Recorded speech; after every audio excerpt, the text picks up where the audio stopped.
हरे, हरे राम राम राम हरे हरे, हरे कृष्णा कृष्णा हरे हरे राम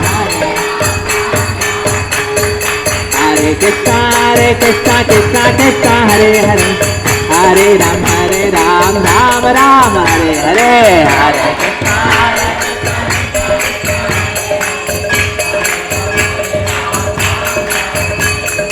मह्य मात पाद पद्मा दास दासुराधिको, मह्य मात पाद पद्मा दास दासुराधिका, मह्य मात पाद पद्मा दास दासुराधिको, जय राधे जय राधे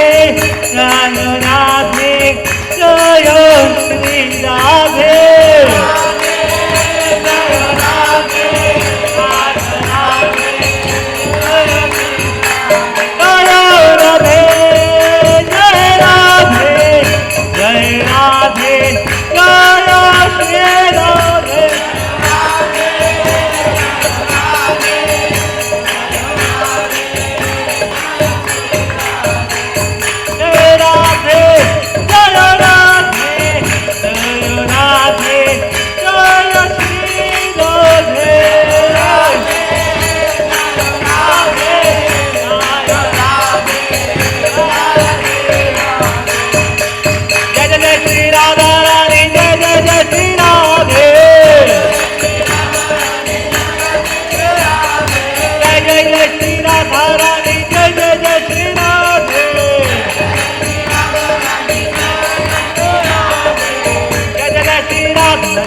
जय राधे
राधे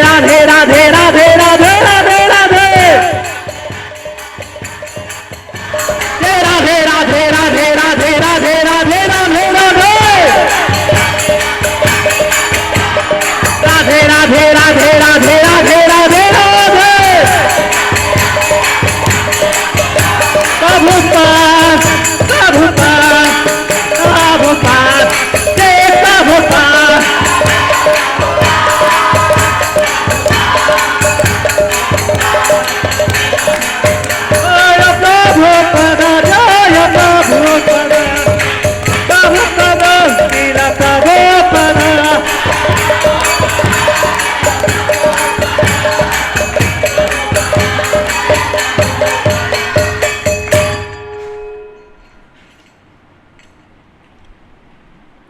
जय श्री श्रीनाथाष्टमी महामहोत्सव की जय। शिल प्रभुपाद की जय।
ॐ ज्ञानतिमिरन्दस्य ज्ञानाञ्जनशलाकया चक्षुरुन्मिलितं येन तस्मै श्रीगुरवे नमः। श्रीचैतन्यमनोभीष्टं स्थापितं येन भूतले स्वयं रूप कदा मह्यं ददाति स्वपदान्तिकं। वन्देऽहं श्रीगुरो श्रीयुतापदकमलं श्रीगुरून् वैष्णवांश्च श्रीरूपं सागरजाता सहगना रघुनाथान्वितं तं सजीवं सादवैतं सावधूतं परिजनसहितं कृष्णचैतन्यदेवं श्रीराधा कृष्णपादां सहगणललिता श्रीविशाखान्वितांश्च नमो विष्णुपादाय कृष्णपृष्ठाय श्रीमते भक्तिवेदान्त स्वामिनिति नामिने नमस्ते सरस्वते देवे गौरवाणी प्रचारिणे निर्विशेष शून्यवादी पाश्चात्यदेशतारिणे नमो महावदन्याय कृष्णप्रेमा प्रदायते कृष्णाय कृष्णचैतन्य नामिने गौरत्विषे नमः। हे कृष्णा करुणा सिंधु दीनबंधु जगत्पते गोपेश गोपिका कांत राधा कांत नमोस्तुते सप्तकांचन गौरांगी श्रीराधे वृंदावनेश्वरी वृषभानुसुते देवी प्रणमामि हरिप्रिये नीलाचल निवासाय नित्याय परमात्मने बलभद्र सुभद्राभ्यां श्रीजगन्नाथाय ते नमः। वाञ्छाकल्पतरुभ्यश्च कृपासिन्धुभ्येव च पतितानां पावनेभ्यो वैष्णवेभ्यो नमो नमः। जय श्रीकृष्ण चैतन्य प्रभु नित्यानन्द श्री अद्वैत गदाधर शिवासादि गौरभक्तवृन्द। हरे कृष्ण हरे कृष्ण कृष्ण कृष्ण हरे हरे हरे राम राम राम हरे हरे। मुखं करोति वाचालं पङ्गुं लङ्घयते गिरिं यत्कृपातमहं वन्दे श्रीगुरो दीनतारिणम्।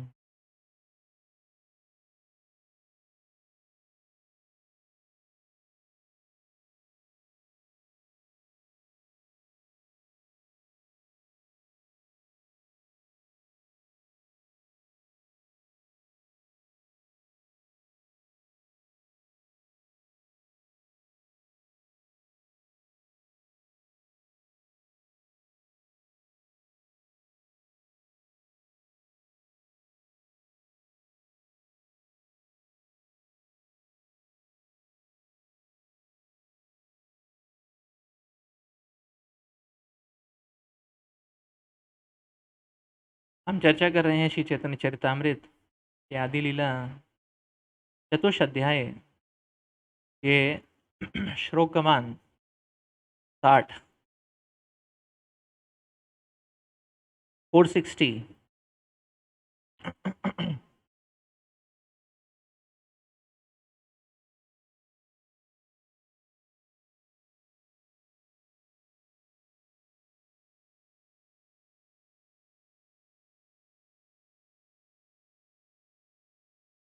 लादिनी करया कृष्णे आनंद स्वादना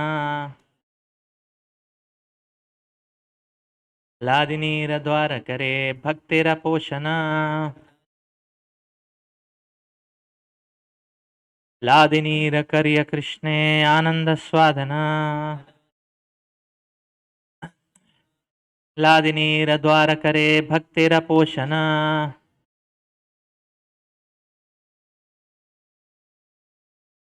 that Ladini energy gives Krishna pleasure and nourishes his devotees. Srila Jiva Goswami has elaborately discussed the Ladini potency in his Preeti Sandarbha. He says that the Vedas clearly state only devotional service can lead one to the personality of Godhead.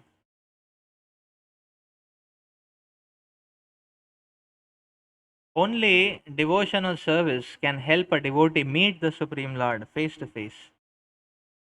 The Supreme Personality of Godhead is attracted by devotional service, and as such, the ultimate supremacy of Vedic knowledge rests in knowing the science of devotional service.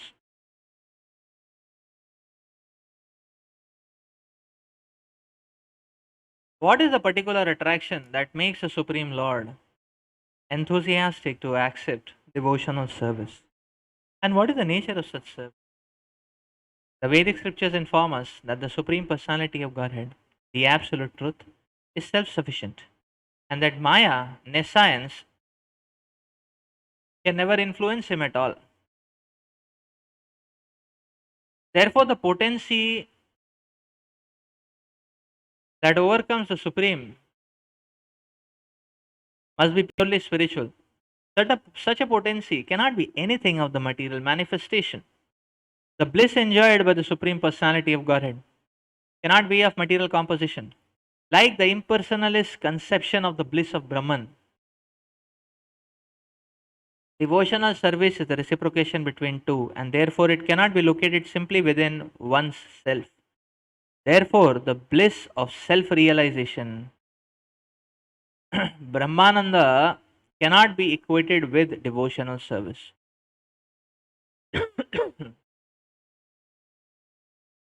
The Supreme Personality of Godhead has three kinds of internal potency, namely the Ladini Shakti or the pleasure potency, the Sandhini Shakti or the existential potency, and the Samvit Shakti or the cognitive potency. In the Vishnu Puran, the Lord is addressed as follows: O Lord, you are the support of everything. The three attributes, Ladini, Sandhini, Samvit, exist in you as one spiritual energy.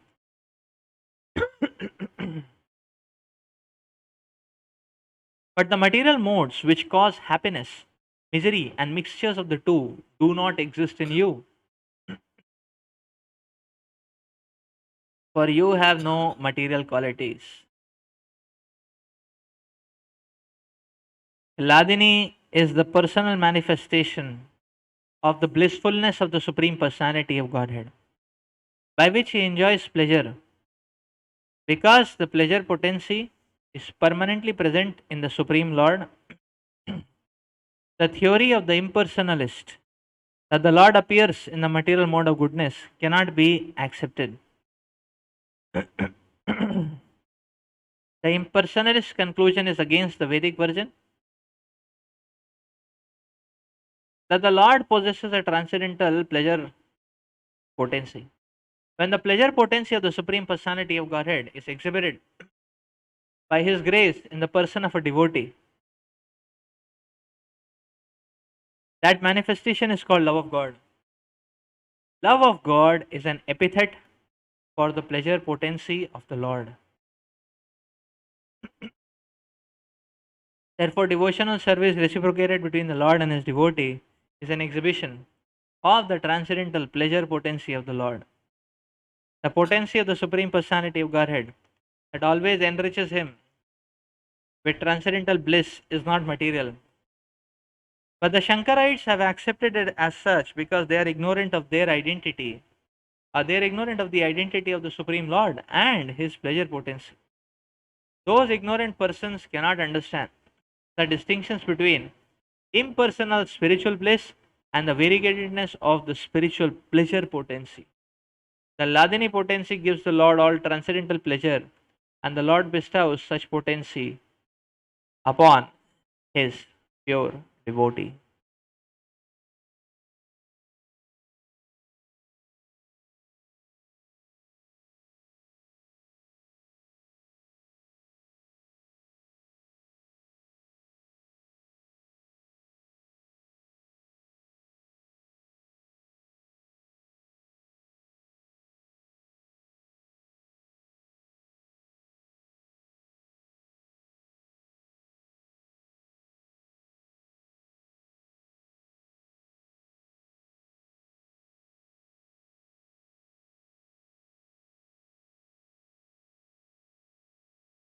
शिला प्रभुपाद जी यहाँ तात्पर्य में वर्णन कर रहे हैं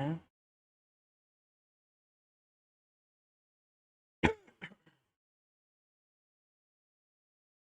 पूर्ण पुरुषोत्तम भगवान श्री कृष्ण की 3 आंतरिक अंतरंग शक्ति होती हैं।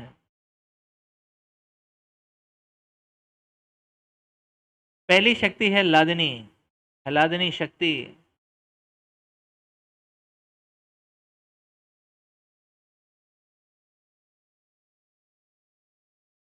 जो कि भगवान के आनंद की प्रतिमूर्ति है।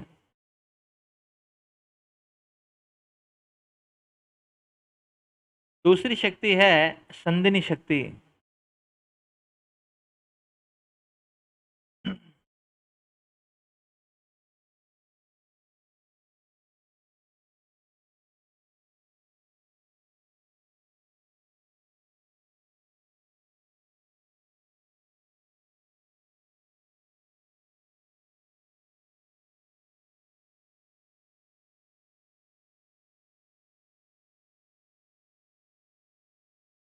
संदिनी शक्ति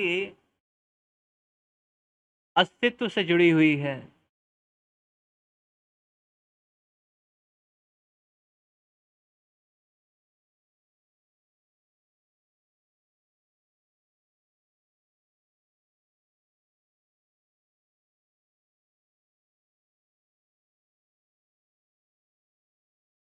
और तीसरी शक्ति है संबित शक्ति, जो कि ज्ञान से जुड़ी हुई है, द कॉग्निटिव पोटेंसी।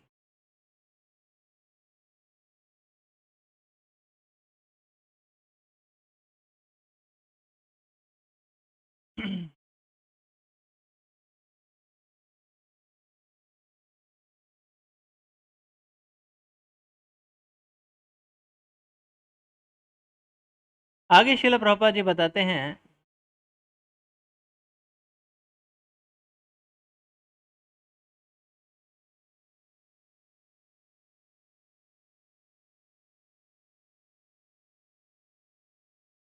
कि भगवान की लादिनी शक्ति भगवान श्री कृष्ण को आनंद प्रदान करती है।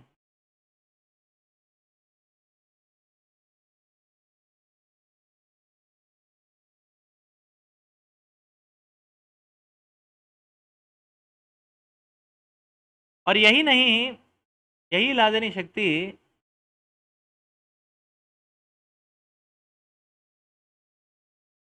भक्तों को पोषण प्रदान करती है।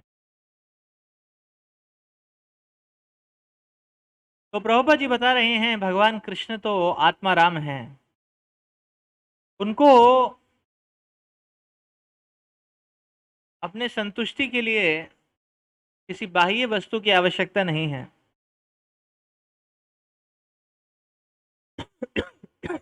भगवान सर्वदा संतुष्ट रहते हैं बिना किसी रुकावट के। भगवान सर्वदा आनंद में ओतप्रोत रहते हैं, तो भगवान को किसी बाह्य शक्ति की आवश्यकता नहीं है।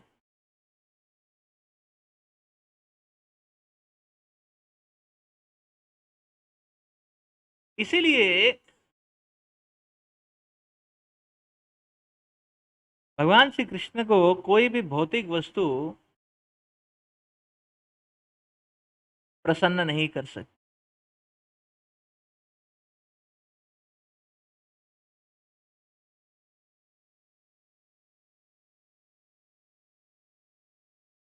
श्रील प्रहलाद महाराज भागवतम के 7वें स्कंद में अपनी प्रार्थनाओं में बताते हैं,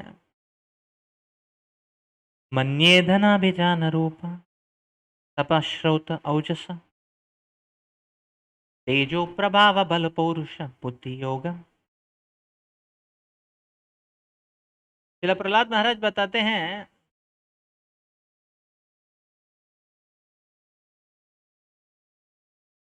कि धन के द्वारा,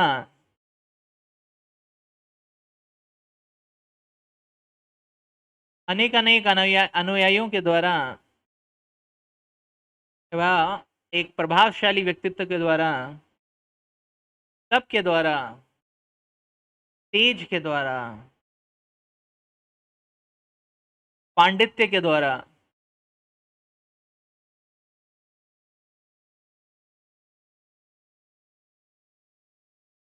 शारीरिक बल के द्वारा भगवान को प्रसन्न नहीं किया जा सकता है। कर्मनिष्ठता के द्वारा भगवान को प्रसन्न नहीं किया जा सकता है। भगवान को कैसे प्रसन्न कर सकते हैं? श्रील प्रहलाद महाराज बताते हैं, भक्त्या तुतोष भगवन गजयूथ पाया। श्रील प्रहलाद महाराज बताते हैं कि भगवान ये सब चीजों से आपको प्रसन्न नहीं कर सकते हैं।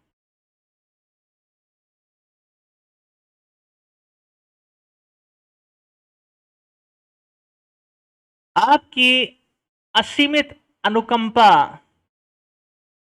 की महिमा का क्या कहना, कि आप केवल शरण लेने मात्र से प्रसन्न हो जाते हैं। केवल एक सच्चे दिल से पुकारने मात्र से आप प्रसन्न हो जाते हैं। और यही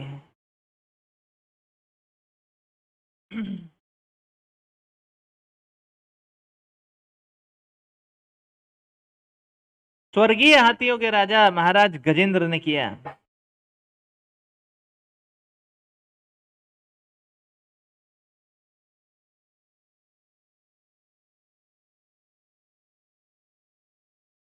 जब मृत्यु उनके सामने थी, तब उनको भगवान की याद आई और सच्चे दिल से भगवान को पुकारने लगे। फलश्रुति भगवान विष्णु अवतरित हो गए।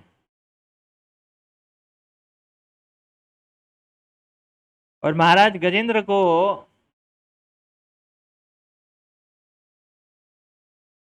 कृपा प्राप्त की। वो मगरमच्छ के जकड़ से भी निकल गए और जगत के भौतिक जगत के पिंजरे से भी निकल गए, या भौतिक जगत की बेड़ियों से भी छूट गए। उनको शाश्वत आध्यात्मिक भक्ति की प्राप्ति हुई।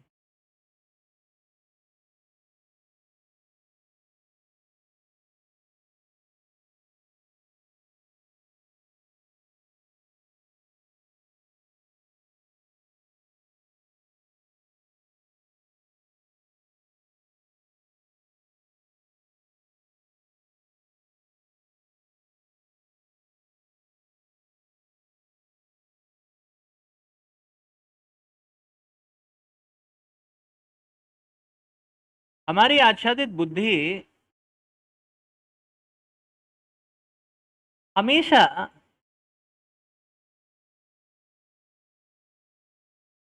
भौतिक विषयों में सक्रिय हो जाती है। कोई भौतिक विषय है, सक्रिय हो जाती है। तो स्वादिष्ट खाने को मिल रहा है, एकदम बुद्धि सक्रिय हो जाती है, कैसे लेना है।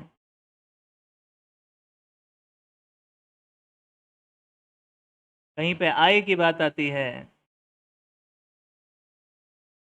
बुद्धि सक्रिय हो जाती है।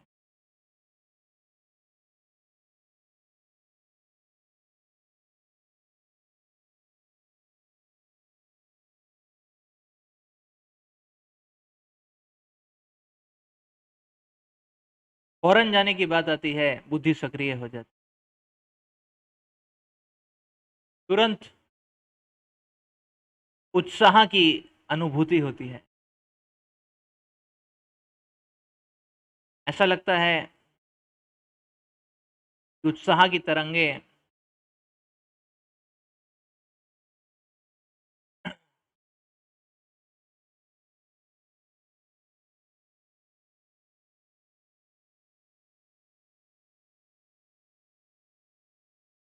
द्रुत गति से चारों ओर मंडरा रही हैं।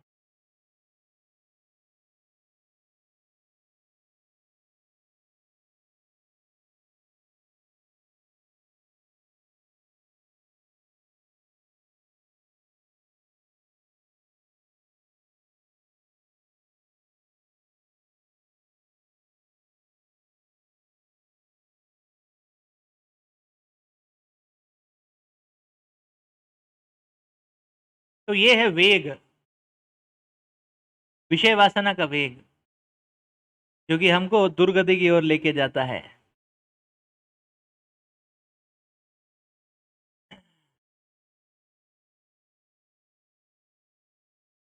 लेकिन हमारी ट्यूनिंग इसी प्रकार से है कि भौतिक पदार्थ जब पास में आ जाते हैं तो तुरंत एक्टिवेशन की अनुभूति होती है। सब कुछ सक्रिय हो जाता है, मन बुद्धि सब सक्रिय हो जाता है।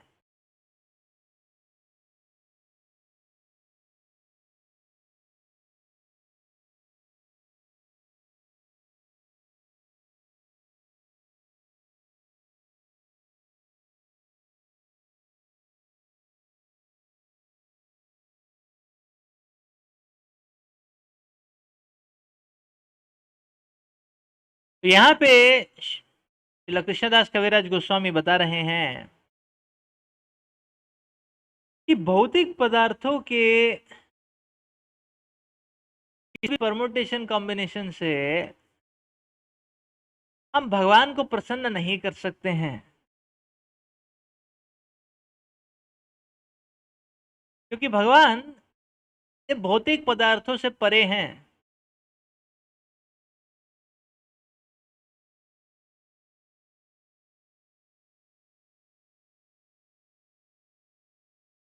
The material manifestation is itself a degradation.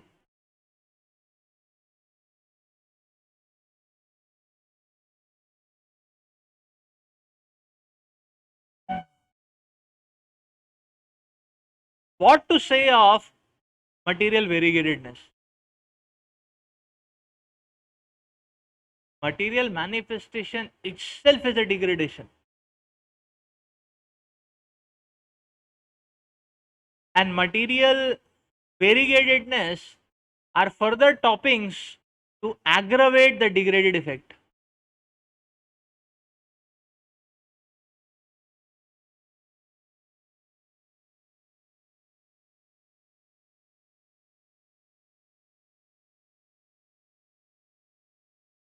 So the living entity gets accustomed to getting illusioned.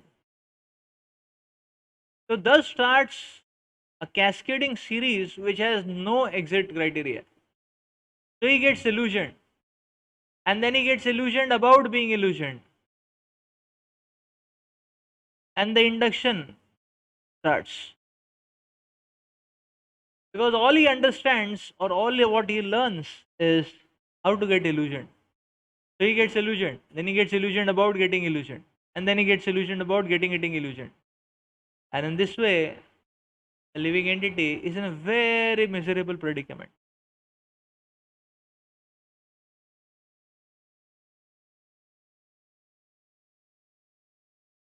तो बद्ध जीव की अत्यंत जर्जर दुर्गति है। ऐसी दयनीय अवस्था, हम बोलेंगे दयनीय कैसे है अवस्था? दयनीय अवस्था इसलिए है क्योंकि कितना भी ये भौतिक पदार्थों के साथ कितना भी उधेड़-बुन क्यों ना कर ले, बद्ध जीव वही अशांत का अशांत ही रहता है।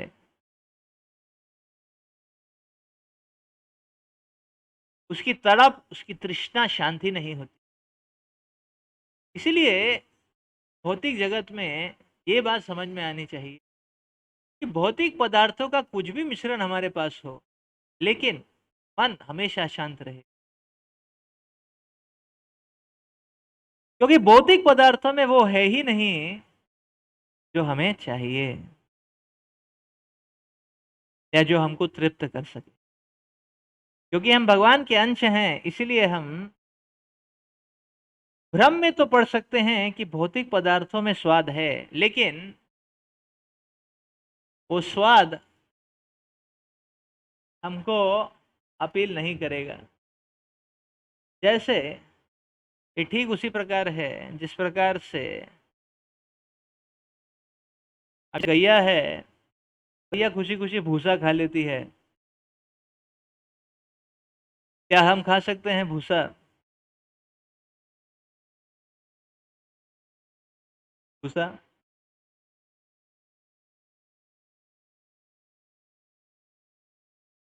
गुड़ के साथ मिश्रण करके देंगे, भूसा खा सकते हैं? गायें तो खा लेती है, हम नहीं खा सकते, क्यों?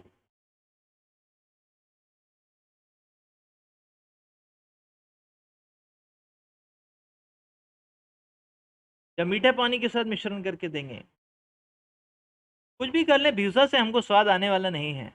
वो इसीलिए नहीं आने वाला है क्योंकि वो खाद्य पदार्थ जो है हमारे लिए नहीं बना है, और क्योंकि हमारे लिए नहीं बना है इसलिए उसका स्वाद नहीं आता है।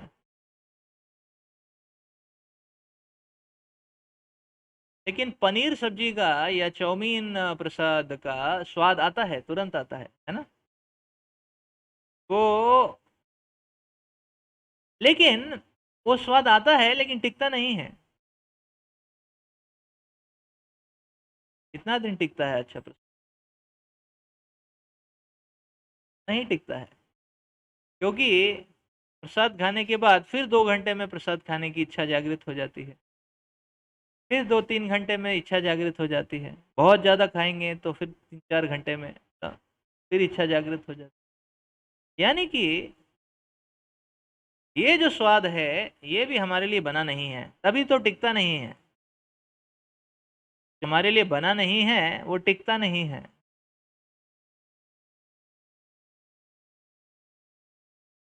तो टिकाऊ स्वाद के पीछे जाना चाहिए। इसलिए श्री रूप गोस्वामी बताते हैं ये जो भौतिक स्वाद है जिसको मंडेन रसा बोलते हैं, ये टिकाऊ नहीं है। इसके ऊपर परिश्रम करने से कोई लाभ नहीं। टिकाऊ स्वाद क्या है? आध्यात्मिक रस। आध्यात्मिक रस, तो दैट इज स्पिरिचुअल रसा, डिवाइन रसा, आध्यात्मिक रस, टिकाऊ स्वाद।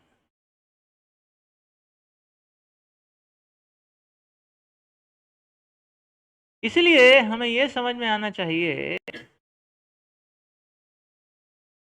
कि भौतिक जगत में कितना भी कुश्ती क्यों ना लड़ लें, कितना भी परिश्रम क्यों ना कर लें, कितना भी मैराथन क्यों ना पार कर लें, कुछ लाभ नहीं होने वाला है, क्योंकि वो स्वाद टिकाऊ नहीं है। इस पे निर्भर नहीं करता है कि हमने 2 घंटा मेहनत की है या हमने 20 साल मेहनत की है। भौतिक जगत का स्वाद टिकाऊ नहीं है।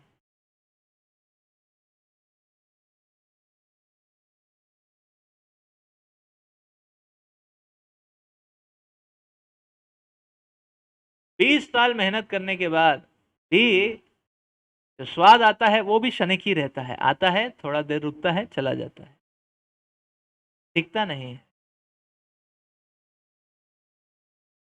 तो जीवन की सार्थकता की अनुभूति तभी होती है जब हम ऐसे स्वाद के लिए प्रयास करें जो कम से कम टिके तो सही।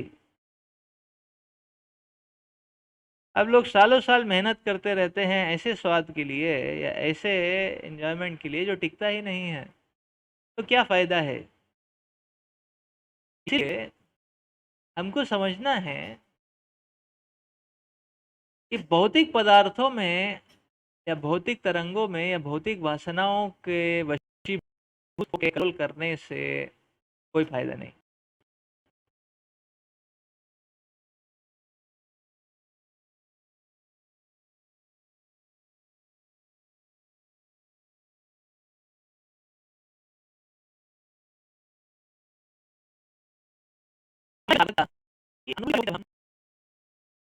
भगवान की प्रसन्नता के लिए कार्यरत हों, और जब हम भगवान की प्रसन्नता के लिए कार्यरत होते हैं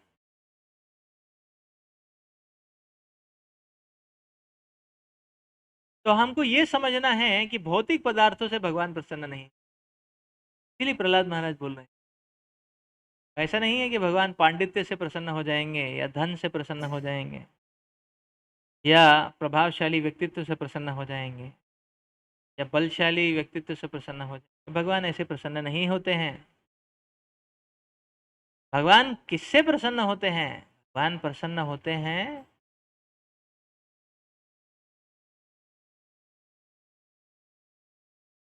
केवल भक्ति भावना से।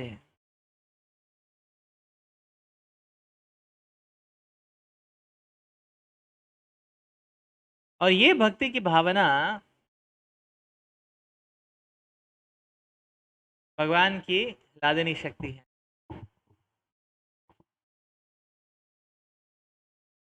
यानी कि इसका अर्थ ये हुआ कि जहां पे भी आ भगवान की लादनी शक्ति का प्राकट्य होता है, पूर्ण रूप से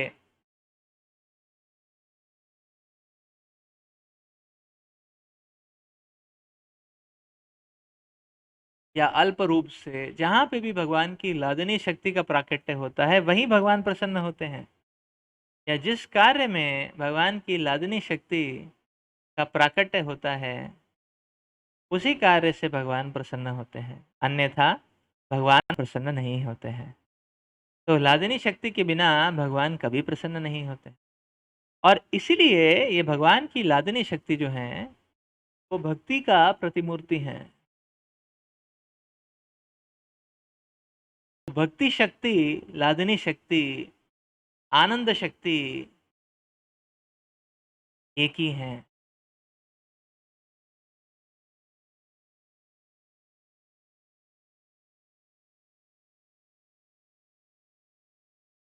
और ये लादनी शक्ति हैं श्रीमती राधा रानी।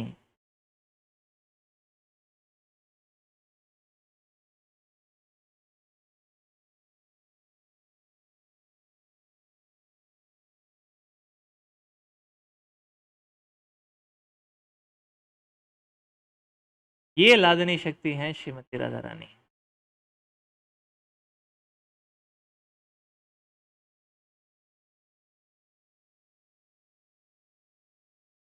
इसीलिए श्रीमती राधा रानी की कृपा के बिना भगवान को प्रसन्न नहीं किया जा सकता है। यानी कि भगवान की सेवा करने के लिए कृपा की आवश्यकता है।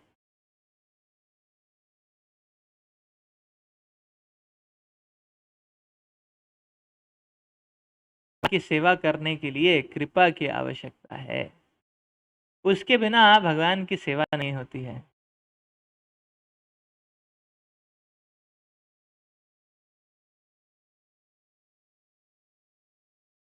क्योंकि हमारी सेवा को भगवान तक पहुंचाने के लिए लादनी शक्ति की कृपा चाहिए, अन्यथा हमारी भेंट भगवान तक पहुंच नहीं पाएगी। उससे पहले ही हमारी बुद्धि भ्रष्ट हो जाएगी और वो भेंट को खुद ही आस्वादन करके व्यक्ति संभोग कर लेगा।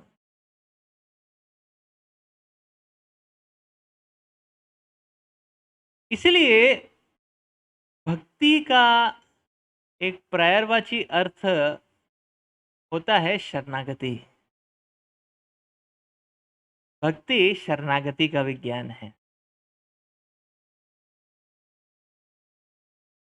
तो भक्ति में हमको समझना है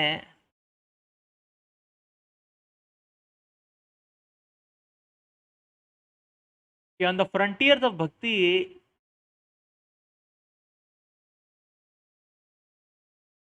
milestones and prove our capacity. Achievement, capability, capacity, those terminologies do not exist on the spiritual plane.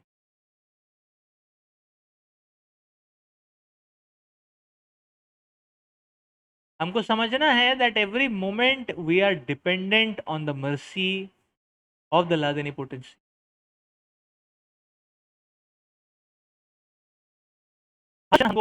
हम निर्भर हैं, असहाय रूप से निर्भर हैं, हर क्षण हम असहाय रूप से निर्भर हैं भगवान की लादिनी शक्ति की कृपा के ऊपर। क्योंकि जड़ माया बहुत शक्तिशाली है और जड़ माया के प्रकोप से निकल पाना लगभग असंभव है।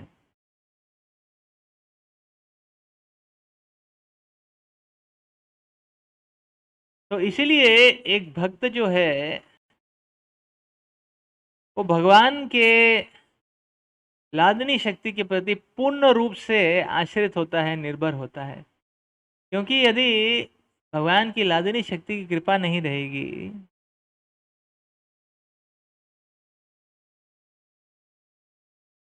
तो व्यक्ति माया शक्ति से द्वंद्व नहीं कर पाएगा या माया शक्ति के प्रकोप से जूझ नहीं पाएगा।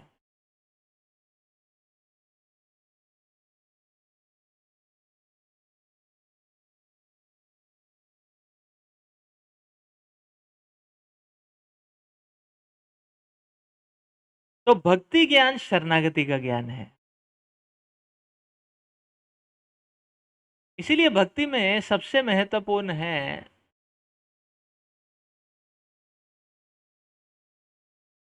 ये असहायता के भाव को समझना और भगवान की कृपा याचना करते रहना। तो हम भगवान की कृपा याचना करते हैं भगवान को पुकारने के द्वारा, सेवा के द्वारा भी कृपा याचना ही कर रहे हैं। जब हम सेवा करते हैं तो भी तो हम भगवान को पुकार ही रहे हैं कि हे श्री भगवान हमको आ, हमको आ, हमको कृपा प्रदान कीजिए कि हम आपकी शरण लेना चाहते हैं। हम आपके श्री चरणों में शाश्वत काल तक स्थायी रहना चाहते हैं। हमारे ऊपर कृपया अपनी कृपा करें, अपनी करुणा की बौछार करें।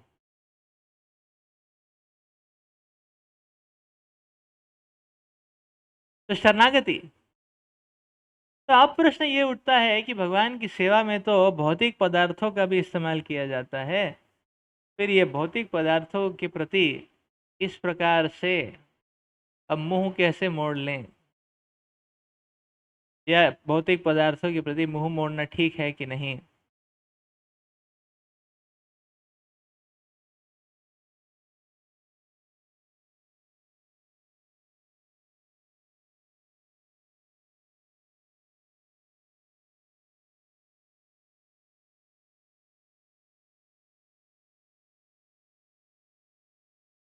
तो प्रश्न उठता है भौतिक पदार्थ के साथ किस प्रकार का व्यवहार होना चाहिए। आचार्यगण बताते हैं भौतिक पदार्थों के साथ चेतना चेतना का स्पर्श नहीं होना चाहिए। हमारी चेतना भौतिक पदार्थ, भौतिक विषयों, भौतिक सोच में नहीं पड़नी चाहिए कि वो हो जाता है प्रगति का रास्ता।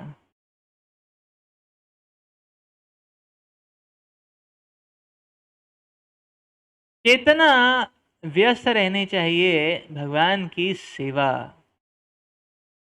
भगवान को पुकारने में, और इसी को बोलते हैं समुत्कंठा। समुत्कंठा, भगवान की कृपा की समुत्कंठा। भगवान की सेवा हेतु, भगवान की कृपा हेतु व्यक्ति को, एक हर व्यक्ति को, हम सबको लालायित रहना चाहिए। तो चेतना उसी में फंसी रहनी चाहिए, वही स्थायी और शुद्ध जगह है चेतना के लिए। और चेतना इस प्रकार से लगी हुई है, भगवान की सेवा में मग्न है। ऐसी परिस्थिति में हमारे हाथ में जो भी भौतिक पदार्थ आता है भगवान को अर्पण कर देना चाहिए। कितना आता है, नहीं आता है, कोई बात नहीं, जो भी आता है भगवान को अर्पण कर दीजिए।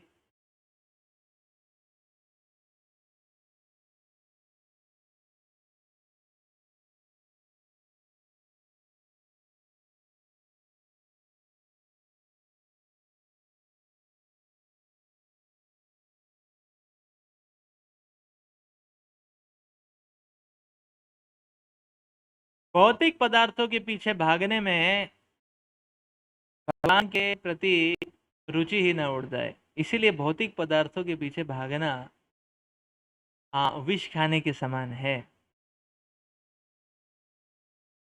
हमारी आध्यात्मिक मृत्यु हो सकती है। जैसे विष खाने से व्यक्ति मर जाता है, उसी प्रकार से भौतिक पदार्थों, भौतिक विषयों का स्मरण करने से, चिंतन करने से वही विष का प्रभाव होगा।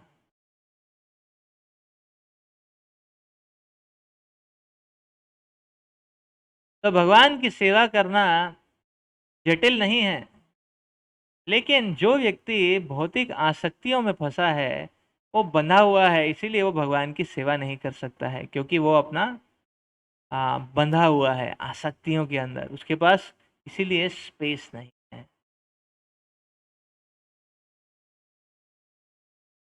तो भौतिक आसक्तियां बहुत डेंजरस है, वेरी डेंजरस, खतरनाक है। ऐसी खतरनाक आसक्तियों से बचना चाहिए, ऐसी खतरनाक आसक्तियों से बचना चाहिए। तो हमारे इच्छा होनी चाहिए कि कैसे भगवान की सेवा में मग्न रहें, खुश रहें, ज़्यादा से ज़्यादा सेवा करते रहें। और ऐसे सेवा में लगे हुए जो भी भौतिक वस्तुएं हमारे पास आती हैं, भगवान को पूर्ण रूप से अर्पण कर दें। कि भगवान की सेवा करते हुए, प्रचार करते हुए डोनेशन आता है, भगवान की सेवा में लगा सकते हैं।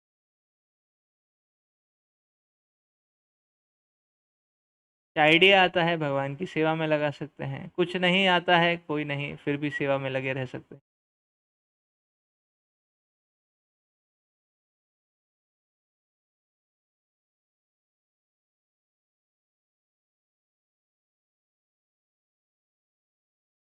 तो प्रभुपाद जी पूर्ण स्पष्ट रूप से इसी बात का उल्लेख कर रहे हैं कि जब तक लादिनी शक्ति हमारे हृदय में, लादिनी शक्ति का प्राकट्य नहीं होता है, हमारे प्रयास से भगवान कभी प्रसन्न नहीं होने वाले हैं। और हमारे हृदय में लादिनी शक्ति का प्राकट्य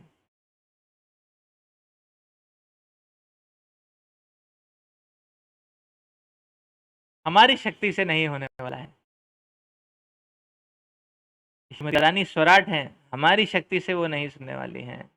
ऐसा नहीं कि हम जोर जबरदस्ती से नहीं होने वाला है, कल शरण लेने से होने वाला है, याचना करने से होने वाला है। जब श्रीमती राधा रानी की असीम कृपा रहेगी, वो कृपा का जब आविर्भाव हमारे हृदय में होगा,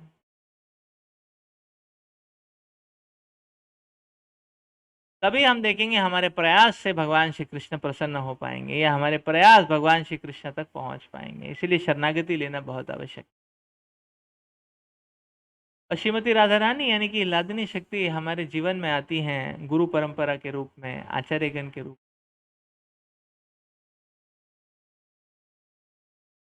तो इसलिए एक भक्त को चाहिए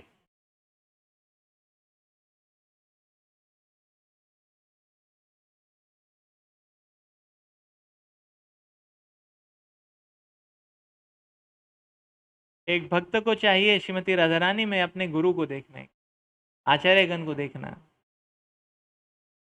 क्योंकि श्रीमती राधा रानी की कृपा यानी कि लादिनी शक्ति हमारे हृदय में संचारित होती है।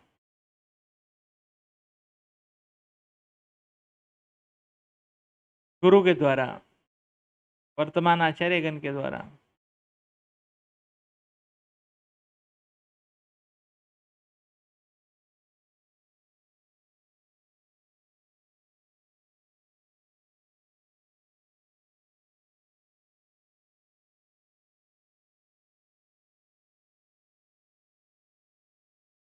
होने के लिए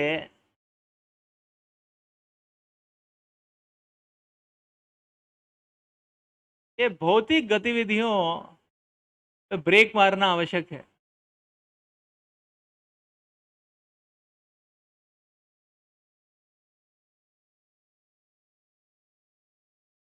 इसलिए चेतना को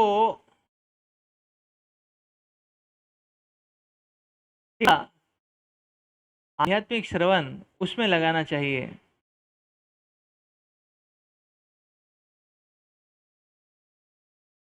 भौतिक गतिविधियों का भोग करने में नहीं।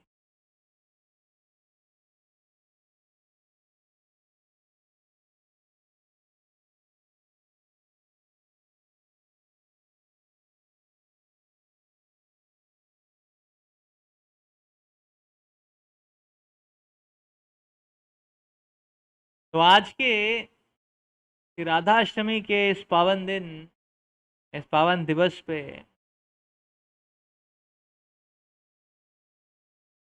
हम हमारी याचना को और प्रबल बना सकते हैं। आज का दिन हमको संकल्प लेना चाहिए कि हम अपनी कृपा याचना को और प्रबल बनाएं।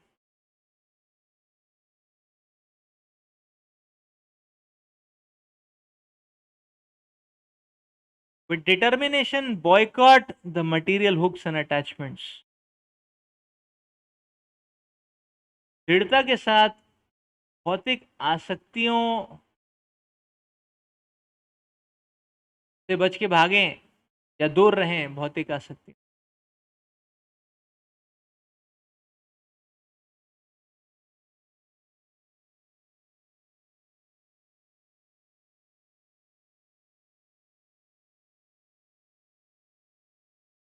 And only by this desperate attitude of Sharanagati, one becomes eligible for the mercy of Srimati Radharani. And thus the Hladani potency manifests in our heart.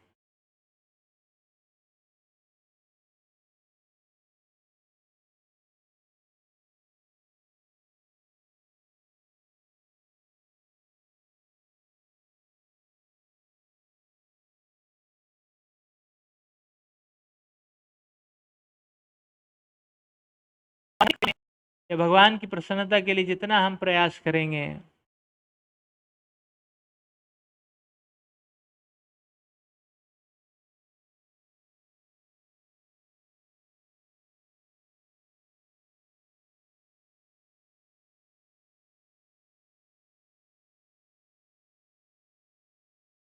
उतना हम भगवान को, श्री भगवान को, श्रीमती राधा रानी को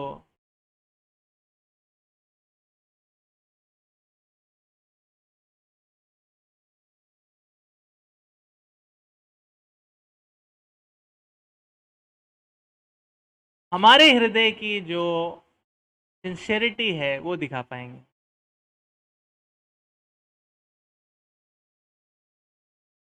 इसलिए भक्ति शरणागति का विज्ञान है। That of being helplessly dependent, desperately dependent on the mercy. ये आचार्य।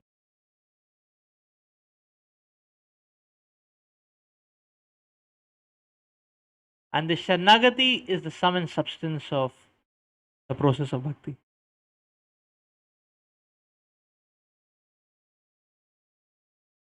And it is the Sharanagati which is the sum and substance of this process of bhakti.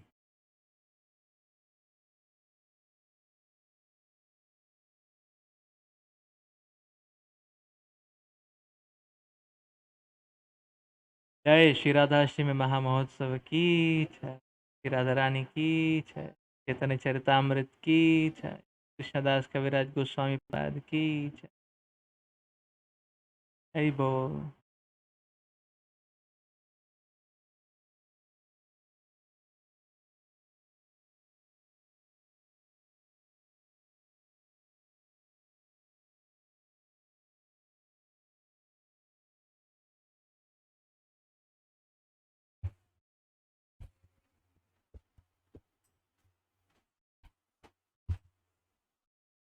I don't know. I've not heard any specific.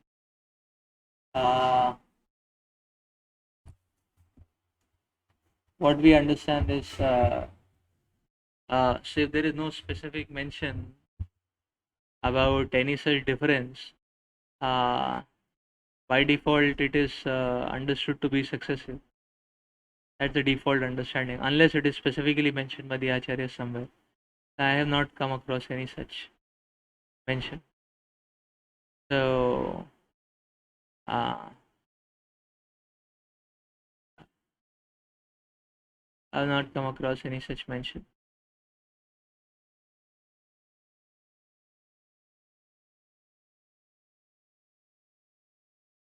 Yes, 7th and 8th side. But is that succession? Yeah, so how many years in between, or are there some years in between? That's not mentioned also. So, unless it is mentioned, we cannot. So, we can only understand they just came one after another. So, anyway, that interval is not too much. That is something we can understand. It's not. So, yeah, that interval is not too much. Not too much.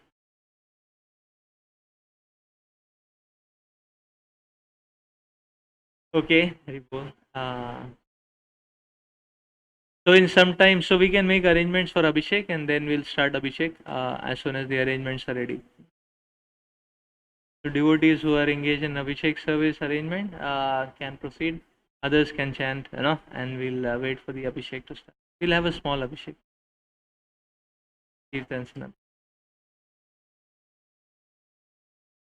Okay, and then today evening we have our MTech PhD preaching batch starting, and 4:30 we will start in the evening.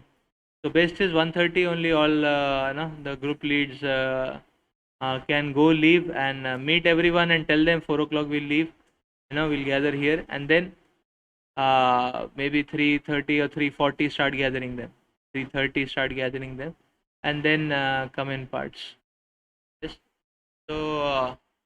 Uh, so devotees who are not attached to any group as of now, like say Molindu Prabhu, Shiva Prabhu, I would request all of you be available at 3:15, 3:20. So any group leader wants them to take some of their boys, they are available, like that. So group leaders can call them. So they'll be there in this place. What is this place? LBS. They will be there in LBS. Who else is there? Only two of you are there. Harshit Prabhu is also there. Harshit Prabhu is also there. Huh?